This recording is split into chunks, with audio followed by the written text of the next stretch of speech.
right, Brendan O'Doy, JT Wilcox, the football hotbed weekend wrap-up show. JT, an incredible win here in Hard Rock Stadium for the Miami Hurricanes. And I'm not saying incredible because it was a blowout win. I'm saying incredible because this team continues to find ways to win. And you poke fun at my score prediction, but I ended up being closer to right. 27-19 was the final score. JT, take us through it. Well, you look at it, and just to kind of get it in there, one more score by the Hurricanes, and my score pick would have been right on point. I just want to throw that out there. But you look at this Miami Hurricane team, they're the cardiac Canes. Like it or not, this is the way that they have to win football games right now. They got out to a faster start than they usually have, got up 13-0, and then things kind of took a nosedive offensively. You want Malik Rozier wasn't as accurate as he was before. They went away from the run game with Travis Homer, even though that ended up being the thing that bailed them out in the end. But the UM defense held tight when they had to. They gave up some big plays, especially in the fourth quarter. But again, they came up with the stops when they had to get them. And then Travis Homer, 33-yard touchdown run, bust through that Syracuse defense. Walk-off homer, if you will. Walk-off homer for the Hurricanes to go up 27-19 and eke out this victory. It was close, but a win is a win. Hey, a win is a win indeed. And you talk about Homer, he's home run Homer right now. And credit Mark Richt for sticking with the run there at the end. That was surprising to me. I think the defense for Miami had an awesome first half, and then Eric Dungey got going. Not necessarily in the passing game as you would expect, because they came into this game averaging over 300 yards passing, but they rushed the ball. They were only 134 yards average rushing. Dungey himself had 125, and Dante Strickland had 105. This was a Syracuse Orange team that rushed for over 200 yards after Miami just held a rushing team to under 300 yards. Right, but you got to expect that kind of thing because Eric Dungey, while he has been able to pass 318 on average this season, he's also been able to run a bit. Since his freshman year, he was a dual-threat guy, and he is an athletic guy. We saw that with some of those hurdle kicks that he put on display, a la Antonio Brown over the Browns punter back a couple years ago. But he's an athletic guy, and he put that on display today. He did what he had to do to try to get this Syracuse team another upset victory. But Miami was having none of it. Again, a win is a win is a win. 6-0, 11 straight victories for the Hurricanes going back to this past season. Absolutely. 11 straight victories, one of the longest win streaks in the country, JT. Let's close this thing out. Talk about big days for Chris Herndon, a career high in receptions and yardage, 10 catches for 96 yards. He was big early. Homer, as you said, but I think the story of this game is the missed opportunities. Amon Richards had 3 or 4 key drops. He was able to do some highlight reel type stuff, but he kind of struggled. What does this team have to do to beat the really good teams like Virginia Tech moving down the road?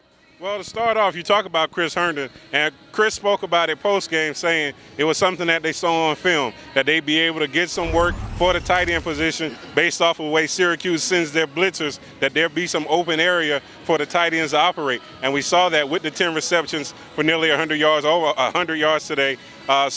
And Chris Herndon has the talent. He got a little dinged up, but you can see the talent is there. He's someone that is just another weapon in this Miami offense that they have at their disposal. Obviously, Amon Richards, super talented, freshman All-American, had 4 drops today. Said post-game he was a little over-anxious, wanted so bad to make a play, and he got some drops. Said before that, maybe 1 or 2 drops in a single game before this. So he was a little upset about that. Malik Rozier's quarterbacks came to him and said, hey, keep your head up, keep going, we're going to keep going to you. And they did, and he responded. He's going to be fine moving forward. I think Amon Richards learns from this. For Miami, just going forward, when they play those big teams, like you said, they have North Carolina coming up next week, which looks like it may be a bit of an easy game. They're struggling. They're going to fall to 1-7 on the year. But you look at after that, you have Virginia Tech, you have Notre Dame, as you fin 2 of the final 4 games of this season. And when they do that, this Miami offense cannot have these lulls where they just cannot score, cannot finish drives and giving up big plays, because when you go up against other great teams and you leave the door open like that, they're not going to just come through, they're going to bust through. Well, you said it, bust through indeed, and Miami's definitely looking forward. They go on the road next week to UNC. Then they welcome the big one for the Coastal Virginia, and then they've got to stay clean through some tricky trap games in the names of Pitt and Virginia, and they've got to make sure they do something positive against Notre Dame. That game could potentially mean the college football playoffs and some of the greater things down the road if they slip up in the ACC title game should they get there. But let's move forward. Let's talk about high school football. This was a weekend where the big one, Miami Northwestern and Miami Central, 21-7 by Miami Northwestern. I was actually speaking this. Listen, we say in the hood, 21 and out, you got to give up the sticks. That's what happened, except for a late score by Trinell Perryman. The Bulls took over yesterday. Right, and here's the thing. This is a game that's typically been one, this like Brandon said, it's been the big one. And it's been one that had a lot of hype, just so big. So many great names have come through this, played in that matchup, come through that rivalry. But this year's game, was a little anticlimactic. And you have to give all the credit in the world to Miami Northwestern. And so often, and not just at Northwestern, but just about any school you go to, when something goes wrong, they're going to blame the coaches. Blame the coaches. The coaches didn't do this, the coaches didn't do that. But I'm going to give those Northwestern coaches a lot of credit for the game plan that they put in place. They got the ball out of Tutu Atwell's hands faster, use him in the passing game as a pure quarterback more so, and just let him use his athleticism when it was necessary, and they ran the football. When you run the football, good things happen. So credit to Northwestern coaching staff for putting that game plan in, credit the players for making the plays when they had to, and simply put, you look at Central, and like you said, we've never seen that kind of performance from Central before. They made plays. They got some yards on the running game, but then their drives would stall out, whether it be due to penalty or some incomplete passes. But they just did not make a big enough plays to win that game, and Northwestern did, and that was ultimately the difference.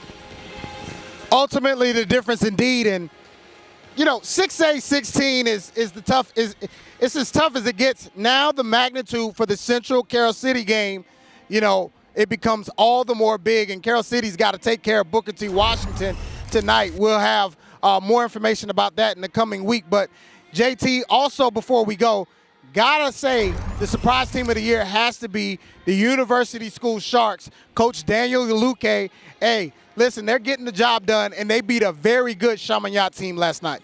They did, and real quick, going back to that Carroll City Central matchup, it looks like both teams are going to make the playoffs. So that game, the magnitude of it is more of a pride game. That game's going to be more about pride because both of those teams mathematically should make the playoffs. It's going to be more about seeding on the literal sense and then just pride in the overall sense in that game, but still should be a very good game. But you talk about U School, and to pay homage to their head coach, Daniel Luque, as he likes to say when he enters the room, the Sharks are playing some very good football. I love that young roster, so much young talent. They were infused with so many young guys from the Fort Lauderdale Hurricanes, but I know you're familiar with.